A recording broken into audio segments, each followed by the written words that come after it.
The wind picked up until it whistled and moaned around the sturdy little craft. The waves climbed higher and rougher. The boat would rise on a wave and slam down into the next one, sending sheets of icy water cascading off each side of the bow. Kat tried to see what was ahead, but spray rattling against the windshield blurred her view. As fast as it drained off, a new wave splashed over it again. She hoped Ivancy knew what he was doing. She noticed he didn't even bother looking at his instruments, and then she saw why. The compass spun crazily, giving no clue to their direction. Ivancy's knuckles were white on the wheel spokes as he struggled to keep the boat headed into the wind. He kept his eyes glued to the one small area of the windshield kept clear by the wiper. Kat looked around for something to hang on to. "Big wind," Ivancy said. "When will it stop?" Kat yelled over the roaring wind and sea. Nadia spoke to Ivancy, and he replied in Sami. The girl translated, "He not know. Storm not." She glanced at Rune, and he supplied the word she wanted. "Natural." Kat looked around at the whirling water. "Magic?" Kat shouted above the howl of the wind and the sound of the waves smashing against the little boat. "I think so," Rune yelled back. "Don't you feel it?" "All I feel is seasick," Kat replied, her stomach lurching up and down in time with the waves.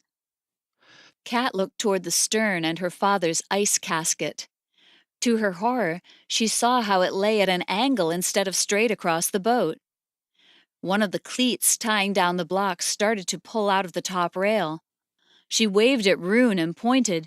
"The ice is slipping!" Rune and Nadia both looked back. Rune let go of the handhold. Kat knew he was going to try a spell to set it right. Another wave crashed against the boat. Rune lurched away from the bulkhead, banging his head, and fell to the deck, pulling Nadia with him. He struggled to stand and grabbed the handhold again. He winced and held his hand to the side of his head, too stunned to continue his spell. The boat slammed into another wave trough, and the block slipped a few more inches. Kat feared it would slide off the boat at any moment. She edged out of the wheelhouse and dropped to her hands and knees to avoid the worst of the wind.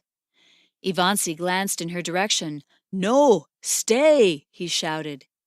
She ignored him and continued to creep to the stern, water and wind lashing at her, holding the sides of the boat or anything else she could get a grip on.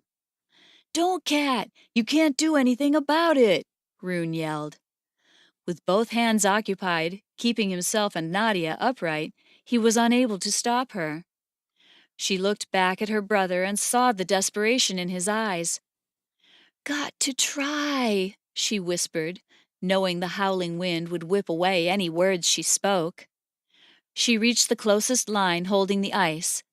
Thinking hard, she tried a containment spell, gesturing with one hand while she gripped the rope with the other.